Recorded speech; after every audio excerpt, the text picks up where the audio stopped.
Welcome to Astronomy Daily, your source for the latest news in space and astronomy. I'm Anna. And I'm Avery. We've got an absolutely packed show for you today, with some really exciting developments happening across the solar system and beyond. That's right, Avery. NASA's Artemis II mission just reached a major milestone that brings us closer to putting humans back on the moon. We'll update you on the impressive journey their massive rocket just completed. Plus, we're saying goodbye to a spacecraft that refused to give up. Japan's Akatsuki mission to Venus has officially ended after more than a decade of incredible science, but not before delivering some stunning discoveries. We've also got a fascinating story about China's FAST telescope, solving a cosmic mystery that's had astronomers scratching their heads for years. Fast radio bursts, anyone? Speaking of mysteries, there's some concerning news about a Spanish military satellite. And we'll explore what might be the most comprehensive year for space science in recent memory, with missions heading to the Moon, Mars, and beyond. And finally, astronomers have been taking a closer look at dwarf galaxies, and what they found is changing our understanding of supermassive black holes across the universe. It's going to be a great show, so let's get into it. All right, Avery. Let's kick things off with some really exciting news from NASA's Kennedy Space Center in Florida. The Artemis II mission just hit a huge milestone. This is big, Anna. After nearly 12 hours of careful travel, NASA's Space Launch System rocket and Orion spacecraft finally reached Launch Pad 39B this past Saturday evening. And when you say careful travel, you really mean it. We're talking about NASA's Crawler Transporter 2 moving at a blazing maximum speed of just 0.82 miles per hour. Right? I could literally walk faster than that. But when you're moving a massive moon rocket, slow and steady definitely wins the race. The journey from the vehicle assembly building covered about 4 miles. What I find interesting is that they had to make a planned pause along the way. The team needed to reposition the crew access arm, which is essentially a bridge that will provide the astronauts access to the Orion spacecraft on launch day. That's such a critical piece of infrastructure. Now that the rocket's at the pad, teams are preparing for what NASA calls a wet dress rehearsal, which is targeted for no later than February 2nd. Can you explain what that entails for our listeners who might not be familiar? Absolutely. During the wet dress rehearsal, engineers will load the rocket with its cryogenic propellants, super cold fuel, run through the entire countdown sequence, and then practice safely draining all those propellants from the rocket. It's basically a full mission simulation without actually launching. And this is absolutely essential before putting a crew on board. NASA wants to make sure every system works perfectly. Exactly. Now, they've noted that additional wet dress rehearsals might be required to ensure the vehicle is completely ready for flight. And if needed, they may roll the SLS and Orion back to the vehicle assembly building for additional work. Let's talk about the crew. This is going to be a historic mission. It really is. The Artemis II mission will send NASA astronauts Reed Wiseman, Victor Glover, and Christina Koch, along with Canadian Space Agency astronaut Jeremy Hansen, on approximately 10-day journey around the moon and back. And this will be the first crewed lunar mission since Apollo 17 in 1972.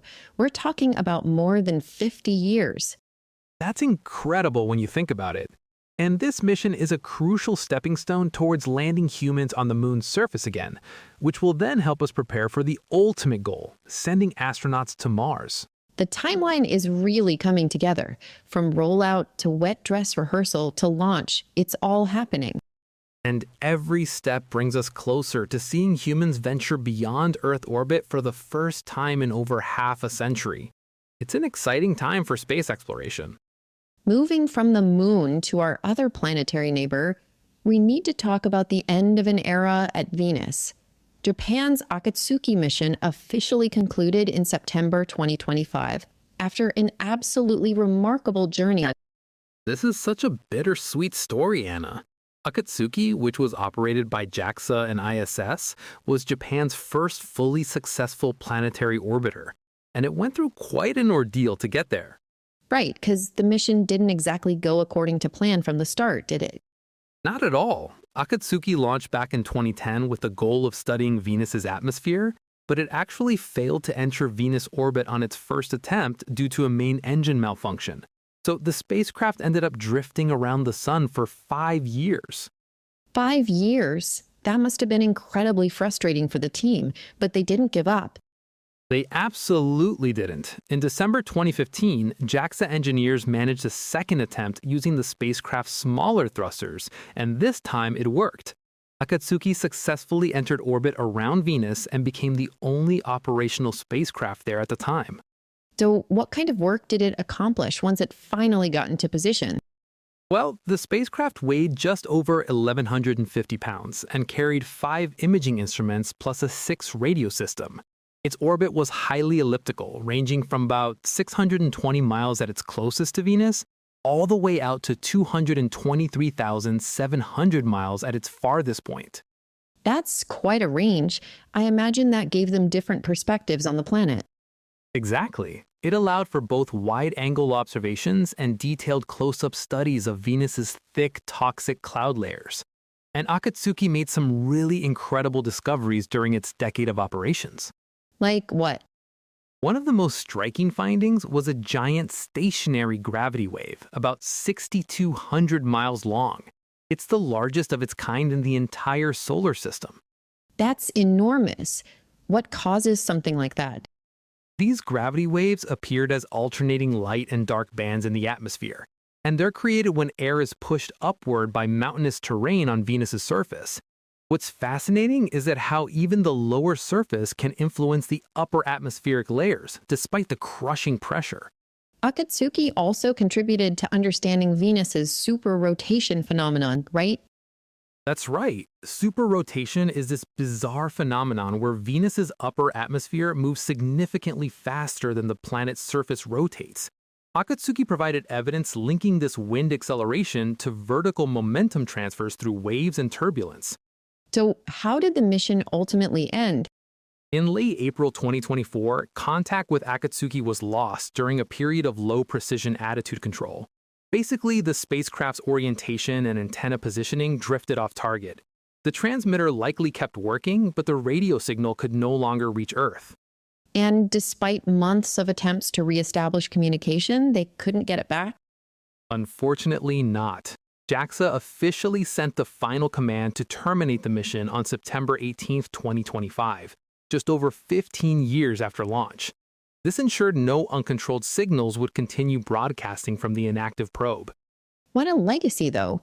Despite all the setbacks, Akatsuki delivered remarkable science about Venus's atmosphere and proved that you should never count a mission out. Absolutely. It's a testament to the ingenuity and determination of the team. They turned what could have been a complete failure into a highly successful decade-long mission.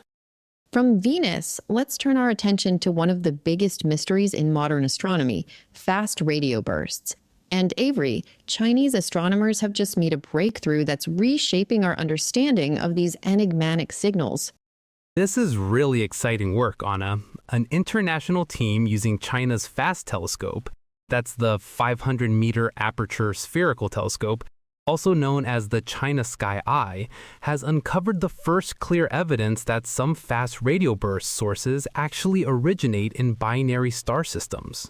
Okay, so for our listeners who might not be familiar, can you explain what fast radio bursts are? Sure. Fast radio bursts, or FRBs, are these incredibly brief but energetic pulses of radio waves from deep space. We're talking about flashes that last less than 1,000th of a second, but can release more energy than our sun emits in days. That's mind-boggling. And most of these are one-time events, right?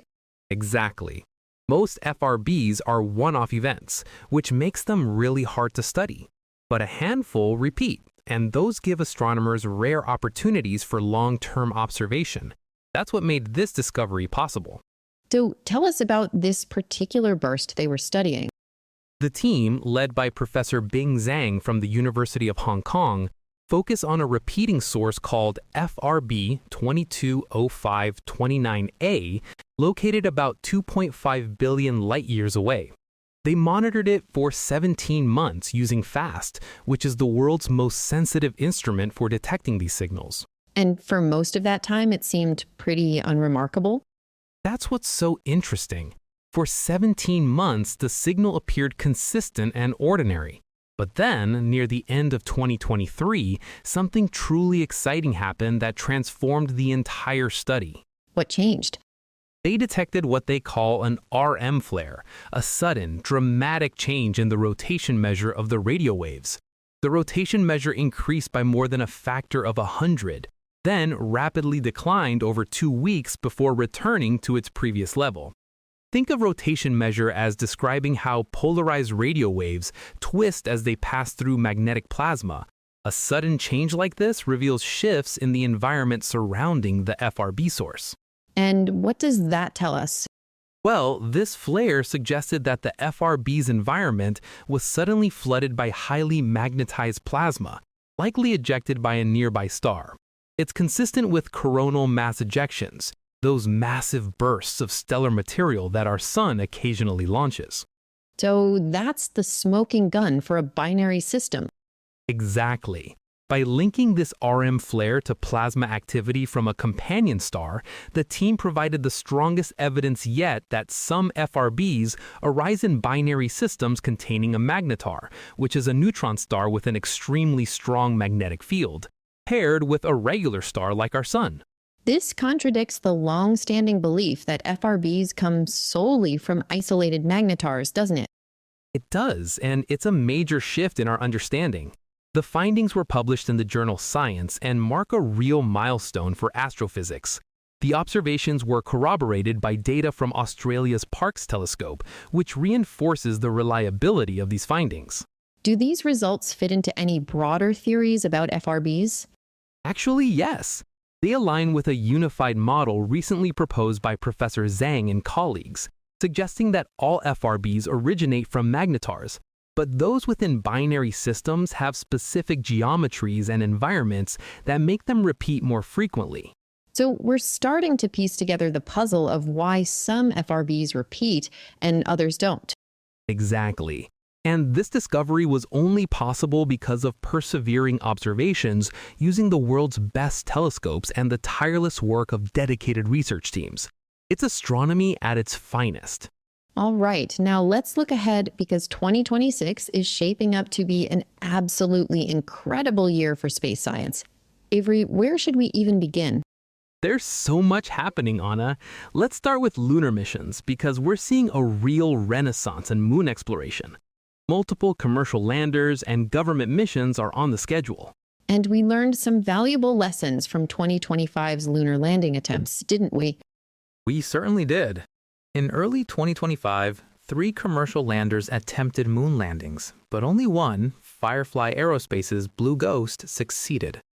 That was a major milestone as the first fully successful commercial lunar landing. Blue Ghost touched down near Mons Latrell in Mare Crisium and operated for several days before shutting down during the lunar night. Right, and Firefly isn't resting on their laurels. They're planning Blue Ghost Mission 2 for November 2026, launching aboard of Falcon 9. This mission will carry some really interesting payloads, including NASA's Lucy Night experiment. That's the Lunar Surface Electromagnetic Experiment at night. And it's particularly exciting because it'll become the first operational radio telescope on the moon, operating through the lunar night. Also flying on that mission is the United Arab Emirates Rashid Rover 2. But what makes this launch even more interesting is that it'll debut Firefly's Elytra Dark Space Tug, which will boost Blue Ghost to the moon and insert ESA's Lunar Pathfinder communication satellite into lunar orbit. There are other commercial missions planned too, right? Absolutely. Intuitive Machines is planning its IM-3 mission in the second half of the year with another Nova C lander. And Blue Origin will attempt its first lunar landing with the Blue Moon Mark 1 Pathfinder mission, testing systems for future crewed missions. What about the Griffin lander? Astrobotics Griffin lander is scheduled for July 2026, and it'll carry Astrolab's FLIP rover, a prototype for their larger FLEX rover being pitched for NASA's Artemis program. And China's getting in on the action too. They are. Chang'e 7 is planned to launch this year and attempt a landing on the rim of Shackleton Crater near the South Pole. It's a comprehensive mission with an orbiter, lander, rover, and even a small hopping probe. Let's shift to Mars. What's happening there? Well, 2026 marks another Mars transfer window, so we'll see new missions heading to the Red Planet. NASA's twin ESCAPADE satellites, called Blue and Gold, actually launched in November 2025 and are waiting at the Sun-Earth Lagrange Point 2 until the transfer window opens in November. What will they study? They'll investigate how the solar wind has been stripping away at Mars's atmosphere over time. And Japan's MMX mission, the Martian Moon's Exploration mission, will also launch during this window to study Phobos and Deimos, and even attempt to collect a sample from Phobos. There's also the ongoing situation with NASA's MAVEN satellite, isn't there? Unfortunately, yes. MAVEN lost contact in early December when it failed to check in after passing behind Mars. A small fragment of telemetry suggests the spacecraft might be rotating and its orbit may have changed. NASA had to pause recovery efforts during the Mars solar conjunction, but they plan to start trying again over the weekend. No word yet on how that's going, but fingers are crossed. Indeed, fingers crossed for MAVEN. Now, what about space telescopes? We've got some major launches coming up. 3 new space telescopes are launching in 2026. First up is ESA's SMILE mission in April aboard a Vega C rocket. It'll study Earth's magnetosphere interacting with solar wind using soft X-ray and ultraviolet observations. Then we have the Nancy Grace Roman Space Telescope in October. That's the big one. Roman will launch on a Falcon 9 and features a 288-megapixel camera that'll perform sky surveys with Hubble-quality resolution, but producing images nearly 200 times larger. Construction was completed in November, and it's currently in final testing. And ESA's Plato mission rounds out the year. Exactly. Plato launches in December aboard an Ariane 6-2 and will search for Earth-like exoplanets in their star's habitable zones. It'll study up to 1 million stars. There are also some exciting arrivals this year, right? Yes.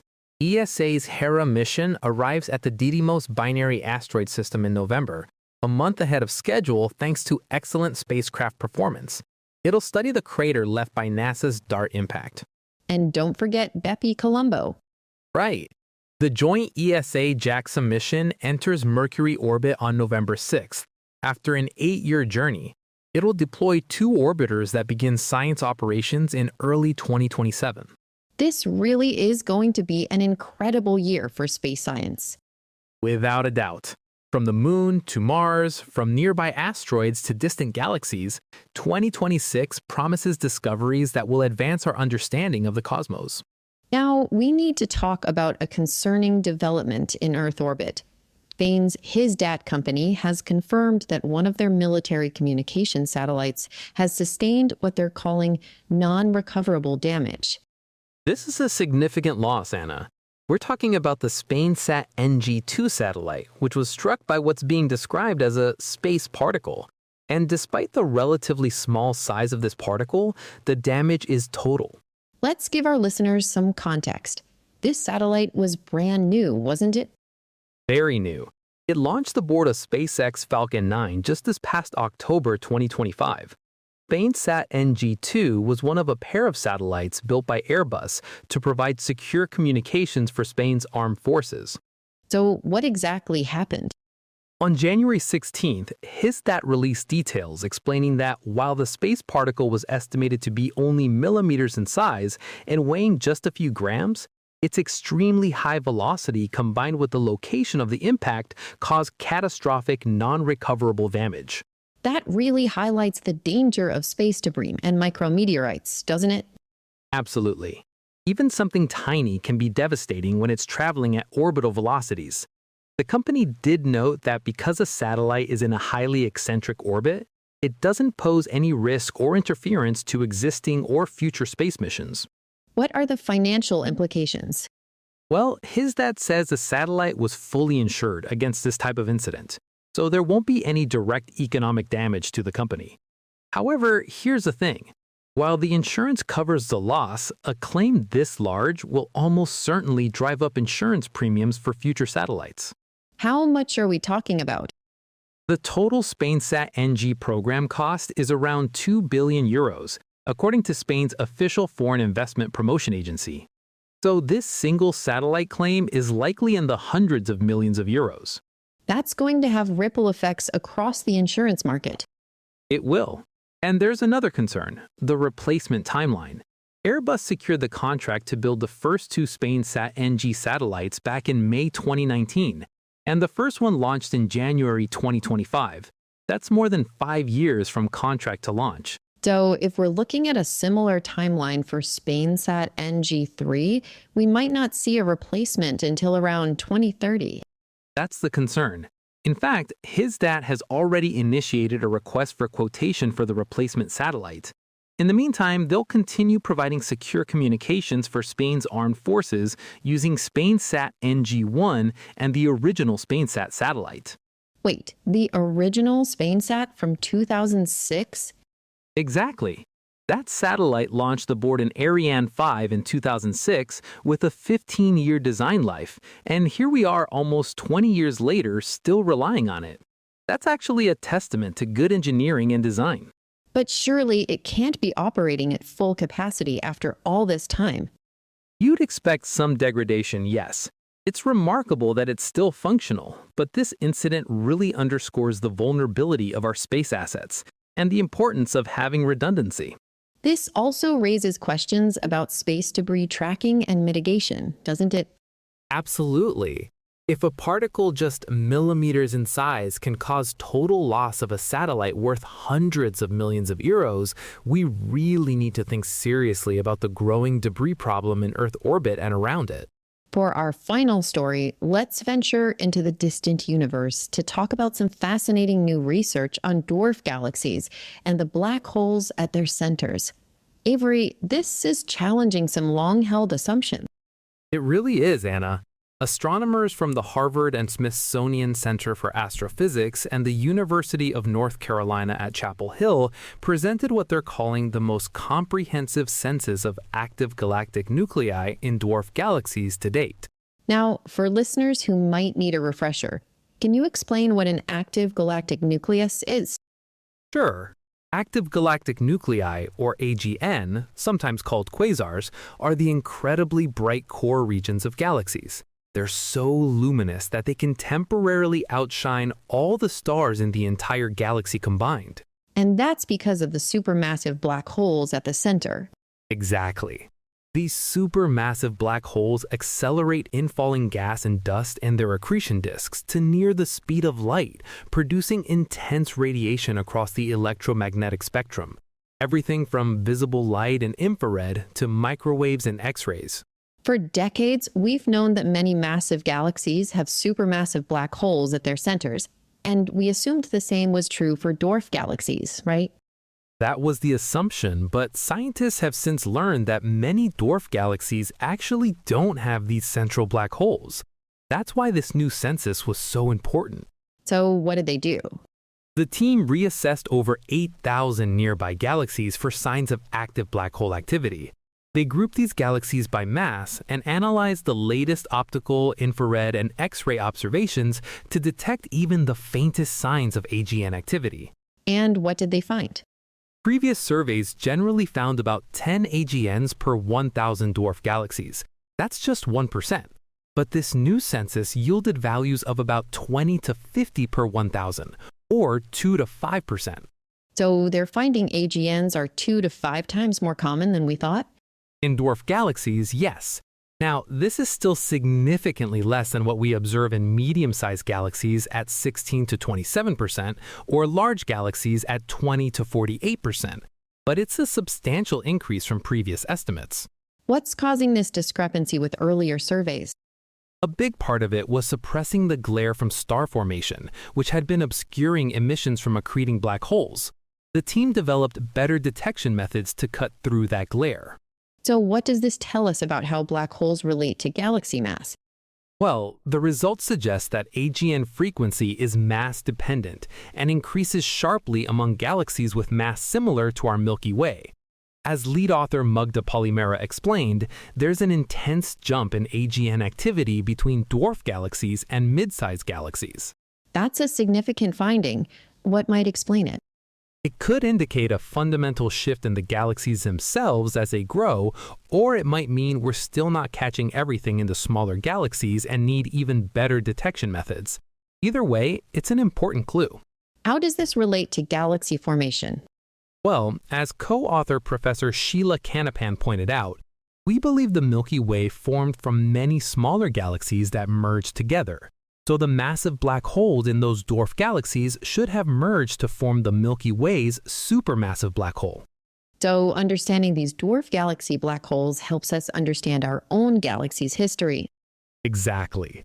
These results are essential to test models of black hole origins and their role in shaping galaxies over cosmic time. Are there still uncertainties in this census? Yes, there's still a margin of uncertainty where fainter accreting black holes are involved, so these percentages are approximate. Future observations with more sensitive instruments will likely refine these numbers. But this gives astronomers a much clearer picture than we had before. Absolutely.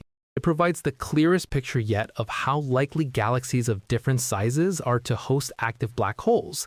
And it demonstrates how cutting through the glare of star formation can reveal what's really happening at the centers of nearby galaxies. And the team is releasing their data for other researchers to verify and expand on. That's right. They're making their processed measurements available so other astronomers can confirm and build on these results. That's good science in action. Well, that brings us to the end of another packed episode of Astronomy Daily. From the Artemis II rocket reaching the launch pad to new discoveries about black holes in dwarf galaxies, it's been quite a journey through the cosmos today. It really has, Anna. We covered everything from the moon to Venus to distant galaxies. And every story reminds us just how active and exciting space exploration and astronomy are right now. Before we go, a quick reminder that you can find more space and astronomy news on our website at astronomydaily.io. We've got detailed articles, images, and lots more content for space enthusiasts. And if you enjoyed today's episode, please subscribe to Astronomy Daily wherever you get your podcasts. We're here every day bringing you the latest news from across the universe. Thanks so much for listening, everyone. I'm Anna. And I'm Avery. Keep looking up, and we'll see you next time on Astronomy Daily. Clear skies.